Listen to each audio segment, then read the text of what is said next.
Hello everyone, Tirumala Tirupati దేవస్థానం లడ్డు వివాదంలో next YS Jaganmohan Reddy గారే అంటున్నారు. నెక్స్ట్ జగన్మోహన్ రెడ్డి గారే తలుపు తట్టొచ్చు అంటున్నారు.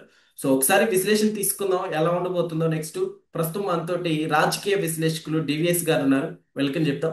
Hello sir. నమస్తే. ఎస్, నమస్కారం sir. Yes sir, next Jaganmohan Reddy గారే అంటారా?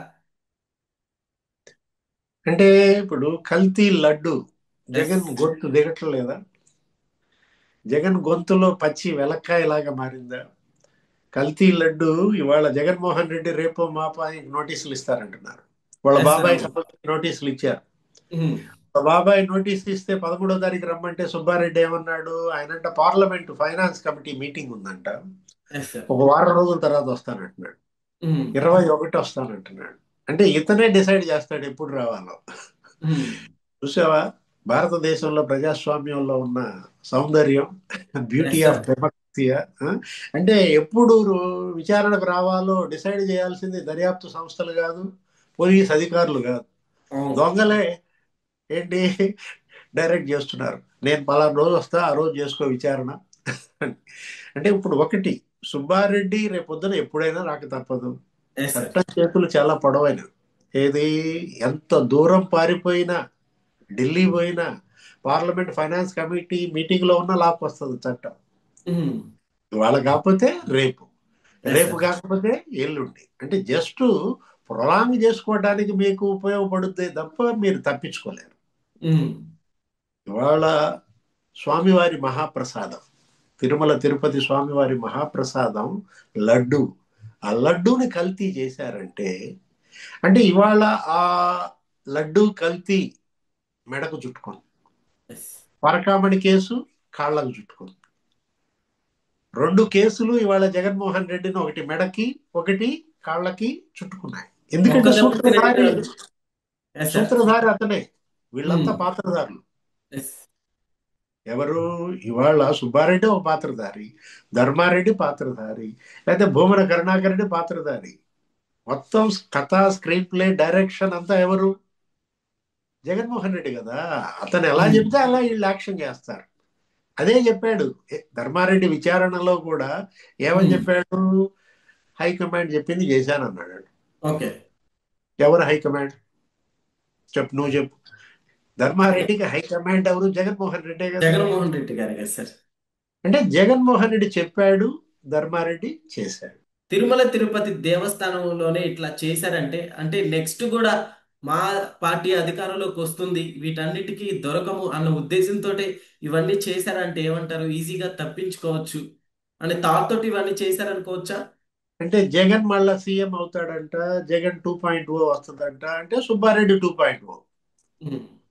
ఏది, మళ్ళా టీటీడీ చైర్మన్ సుబ్బారెడ్డి అవుతాడు, లేకపోతే ఉమ్. మళ్ళా టీటీడీ చైర్మన్ భూమన కరుణాకర్ రెడ్డి అవుతాడు. మరి భక్తులే మేల్కోవాలి. ఏది, ఎస్ సార్. మళ్ళా మీరు ఆ లడ్డు తింటారా?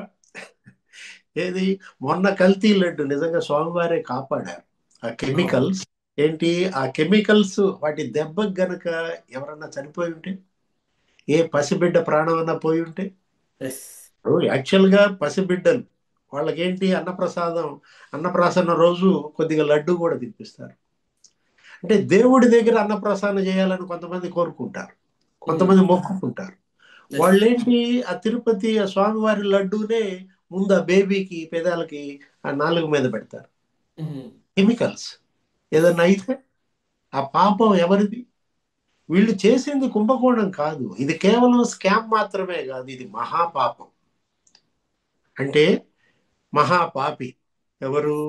జగన్మోహన్ రెడ్డి, భూమన కరుణాకర్ రెడ్డి, లేకపోతే సుబ్బారెడ్డి, చెవిరెడ్డి భాస్కర్ రెడ్డి, పెద్దిరెడ్డి రామచంద్రారెడ్డి. అరే, తిరుమల తిరుపతి వేదికగా చేసుకుని దొంగలు నాలుగు వైపులా కొండను చుట్టుముట్టారు,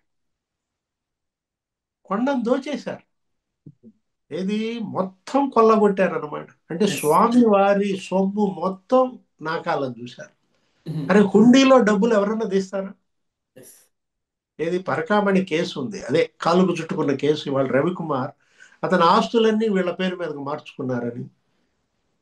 ఇప్పుడు 409 పెట్టకుండా మిగతా సెక్షన్లో పెట్టడం ఏంటి ఆ కేసులో? ఎవరు చెప్పారు? పరకామణి కేసు ఎన్ని డాలర్లు అతను దొంగతనం చేశాడు ఆ 5 ఏళ్లలో? Yes sir. 150 కోట్లు అంటున్నారు. 150 కోట్లలో ఇవాళ టీటీడీకి ఇచ్చింది ఎంత? 40 కోట్లు అంట. మరి ఆ 110 కోట్లు ఎవరు తిన్నారు? ఎవరి పేరు మీదకి మార్చాడు రవికుమార్?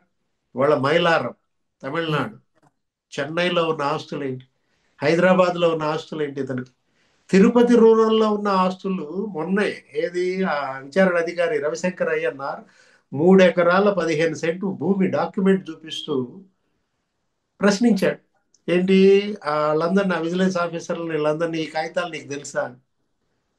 అంటే ఇప్పుడు తిరుపతి రూరల్లో ఉన్న ఆస్తులు భూమన కరుణాకర్ రెడ్డి పేరు మీదకి మార్చారా? రవికుమార్ ఆస్తులు భూమన పేరు మీద ఎన్ని పోయాయి, సుబ్బారెడ్డి పేరు మీద ఎన్ని రిజిస్టర్ అయ్యాయి, అసలు ఇవన్నీ బయటికి రావాలి. Yes sir. జగన్మోహన్ రెడ్డి ఒక పరకామణి కేసే కాదు, మొత్తం ఇవాళ తిరుపతి కేంద్రంగా జగన్ తిరుపతిపై పగబట్టాడు. ఏడుకొండల వాడిపై కక్ష కట్టాడు. మనకు అదే కనపడుతుంది. వీళ్ళకి అదొక లడ్డూలాగా కనపడింది.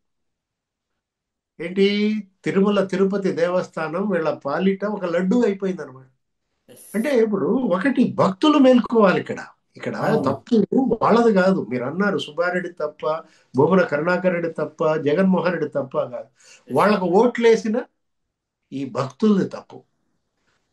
ఆ పార్టీని గెలిపించినటువంటి హిందూ భక్తులు ఉన్నారే, వాళ్ళది కదా తప్పు. Yes sir. ఇప్పుడు కోట్లాది మంది భక్తులు ఇవాళ ఈ కల్తీ లడ్డు తినాల్సిన పరిస్థితి. అంటే ఇప్పుడు లడ్డు, నిన్న కిరణ్ రాయల్, నిన్న మీరు చూసే ఉంటారు, జనసేన ఏంటి ఆ లడ్డు తీసుకెళ్లి ధర్మారెడ్డికి ఇచ్చాడంట. కొంచెం తినండి, రుచి చూడండి, మీ టైంలో టేస్ట్ ఎలా ఉంది, ఈ టైంలో టేస్ట్ ఎలా ఉంది, రుచి చూడండి అంటే అతను తీసుకోలేదంటే, పక్కన పడేసాడంటే.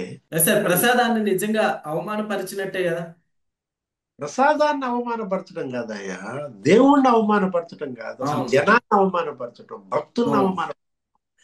అంటే హిందూ మత విశ్వాసాలతో చెలగాటం ఆడుకున్నారు. అతను సుబ్బారెడ్డి ఏమన్నాడో తెలుసా? అసలు తిరుపతి లడ్డు స్వీట్ షాపుల్లో అమ్మిస్తా అన్నాడు. ఎస్. అది అది అది స్వీట్ షాపుల్లో అమ్మిస్తాడంట. ఏది? తిరుపతి లడ్డు. అప్పట్లో అతను అన్న మాటలు ఆ, ఏలం ఎస్ పాట సార్. పెట్టాడు. ఏంటి, ఆర్జిత సేవల్ని వేలంబలాగా పెట్టాడు. 2000, 3000 చేయి, 3000, 4000 చేయి, 4000, 10,000 చేయి. ఇట్లా దర్శనం, ఆర్జిత సేవల్ని, ఏంటి కళ్యాణం టికెట్లు, ఆ, తోమాల టికెట్లు, వాటిని అట్లా అతను వేలం వేసినట్టుగా 3,000, 4,000, 5,000. అంటే ఏంటి, వీళ్ళకి అసలు ఉందా? వీళ్ళకి ఒకటి క్రిస్టియన్స్, ఏది వీళ్ళందరూ కూడా పైకేమో క్రిస్టియన్స్ ముసుగేసుకుంటారు, ఎస్ సార్. మళ్ళా హిందువులం అంటారు. అదేమంటే సుబ్బారెడ్డి సూపర్ స్వామి అంటాడు జగన్మోహన్ రెడ్డి. కానీ సుబ్బారెడ్డి భార్య బైబిల్ పట్టుకుని తిరుగు, ఆమె తిరుపతి గుళ్ళో జగన్ రక్షక గోయిందా అంటుంది. ఎస్. అంటే ఇవాళ వీళ్ళకి డబ్బు మీద ప్రేమ తప్ప దేవుడి మీద భక్తి లేదు. వీళ్ళకి డబ్బు మీదే భక్తి తప్ప వీళ్ళకి దేవుడి మీద భక్తి లేదనమాట. అంటే డబ్బు కోసం ఏ గడ్డైనా తింటారు. ఇప్పుడు విపుల్ జైన్, పొమ్మిల్ జైన్ వాళ్ళని కలిశారా లేదా? సుబ్బారెడ్డి ఇంటికి అతను వెళ్ళాడా లేదా? ఎందుకు బోలేబాబా ఆ డైరెక్టర్లు ఇంటికి పిలిపించుకున్నా?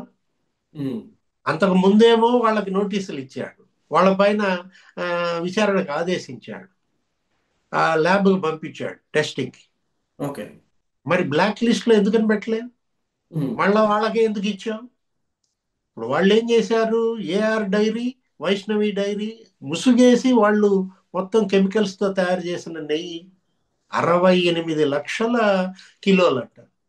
ఎస్. ధర్మారెడ్డి పాత్ర లేదా? అవును. సుబ్బారెడ్డి పాత్ర లేదా? ఇవాళ ఒకటి, ఏది చేసిన పాపం ఇవాళ వెంటబడి తరుముతోంది. ఎస్ అందుకే సార్, దేవస్థానం విషయంలో తప్పు చేసిన వాళ్ళకి శిక్ష తప్పదు అంటే ఏమంటారు? అంటే ఎప్పుడు ఈ ఈ జన్మలోనే శిక్ష తప్పదన్నమాట. ఇప్పుడు ఒకటి, ఇంతకన్నా ఇంకా శిక్ష ఏం పడా? ఇప్పుడు ఇవాళ ఇంట్లో కూర్చున్నాం, ముఖ్యమంత్రిగా ఈ రాష్ట్రాన్ని ఏలాల్సినాడు జగన్మోహన్ రెడ్డి వాళ్ళ ఇంట్లో ఎందుకు కూర్చున్నాడు? ఇది దేవుడు వేసిన శిక్ష కాదా? జనం రూపంలో ఆ దేవుడే మొన్న ఓట్లు ఇచ్చాడు అనమాట. 11 సీట్లు. ఇప్పుడు ఆయనకే నామాలు పెట్టాలని చూశారు. ఎవరికి? ఎస్. ఏడుకొండలాడికే నామాలు పెట్టాలని చూస్తే ఆయన జగన్కి నామం పెట్టాడు. అవును. 11 సీట్లతో మంచి నామం పెట్టాడు అనమాట. ఇవాళ భూమన కరుణాకర్ రెడ్డి ఏంటి ఆ పరకామణి కేసులో ఆ రవికుమార్ అప్రూవర్ గా మారి మొత్తం భూమన పేరు మీద పెట్టిన ఆస్తులన్నీ కనుక వెల్లడిస్తే అతను ఉమ్. జైలుకు పోక తప్పదు. ఇప్పుడు ఇవాళ ధర్మారెడ్డి అప్రూవర్ గా మారాడంటున్నారు. ఇప్పుడు ధర్మారెడ్డి అప్రూవర్ గా మారి మొత్తం జగనే చేయించాడు, సుబ్బారెడ్డి ఏం చెప్తే అది చేశాను అని అతను గనక మొత్తం వాస్తవాలన్నీ వెల్లడిస్తే సుబ్బారెడ్డి జైలుకు పోక తప్పదు. సుబ్బారెడ్డి బొమ్మనే కాదు, జగన్మోహన్ రెడ్డి జైలుకు పోక సార్, తప్పదు. జగన్మోహన్ రెడ్డి గారి వరకు ఈ కేసు వెళ్తే జగన్మోహన్ రెడ్డి గారికి అరెస్ట్ తప్పదంటారా? ఇప్పటికే అనేకమైన కేసులు ఉన్నాయి, అయినప్పటికీ కూడా కే జైలు శిక్ష అనేది చాలా లేట్ అవుతుంది. సో ఈ కేసు తోటైనా ఆయన అరెస్ట్ తప్పదు అంటారా? ఇప్పుడు వల్లభనేని వంశీ అనేక తప్పులు చేశాడు. గన్నవరం పార్టీ కార్యాలయం తగలబెట్టాడు. నారా భువనేశ్వరి మేడం మీద పిచ్చి పిచ్చి మాటలు మాట్లాడారు. అవును. లోకేష్ పుట్టుక మీద మాట్లాడారు. ఎన్ని తప్పులు చేశాడు వంశీ. కానీ చివరికి ఏమైంది? ఆ తప్పులకి శిక్ష పడలా. ఏ శిక్ష? ఎందులో శిక్ష పడింది? అదేదో కిడ్నాప్. ఆ ఎస్. సత్యవర్ధన్ని కిడ్నాప్ కేసులో జైలుకి వెళ్ళాడు. ఎన్ని రోజులు జైల్లో ఉన్నాడు? ఏ విధంగా అతనికి ఆరోగ్యం చెడిపోయింది? ఇప్పుడు ఎలా ఉన్నాడు? జుట్టు నెరిసిపోయి. అంటే ఒకటి ఇప్పుడు జోగి రమేష్ మనం చూసాం. ఏంటి చంద్రబాబు ఇంటి పైనే వందల కార్లతో రౌడీలతో వెళ్ళాడు. పచ్చి బూతులు తిట్టాడు. రఘురామకృష్ణరాజును బండ బూతులు తిట్టాడు. శాసనసభలో తిడితే అతను నవ్వుకుంటాడు. Yes sir. ఏం బీకుతారు, నా వెంట్రుకు కూడా బీకలేరు అన్నాడు. ఇప్పుడు ఆ కేసుల్లో అతను అరెస్ట్ అవ్వాల. ఆ? ఇప్పుడు ఏం ఎస్. జరిగింది? కల్తీ మద్యం కేసు. ఇప్పుడు ఈ అద్దేపల్లి బ్రదర్స్ కేసులో ఇవాళ అరెస్ట్ అయి జైల్లో ఉన్నాడు. అంటే తప్పదు. ఇప్పుడు జగన్మోహన్ రెడ్డి మీరు అన్నట్టు ఆ సిబిఐ కేసుల్లో, ఈడీ కేసుల్లో అరెస్ట్ అయినా కాకపోయినా నేను అంటోంది అదే. 100 గొడ్లను తిన్న రాబందు ఒక గాలివానకి సరి అంటే ఇప్పుడు ఈ కల్తీ లడ్డు ఇది ఒక గాలివానగా మారి జగన్ కొట్టుకుపోవడం ఖాయమా? జైలు తప్పదు. ఏది? జగన్మోహన్ రెడ్డి జైలుకి వెళ్ళక తప్పదు. పాత కేసుల్లో వెళ్తాడా, ఈ కేసులో వెళ్తాడా?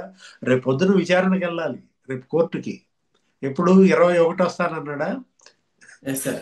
21వ తారీఖు కోర్టు విచారణకి వెళ్తే తెలుస్తుంది సినిమా ఏముంటుందో. ఎస్ చూద్దాం. Sir. Okay. Okay sir, thank you. నమస్తే.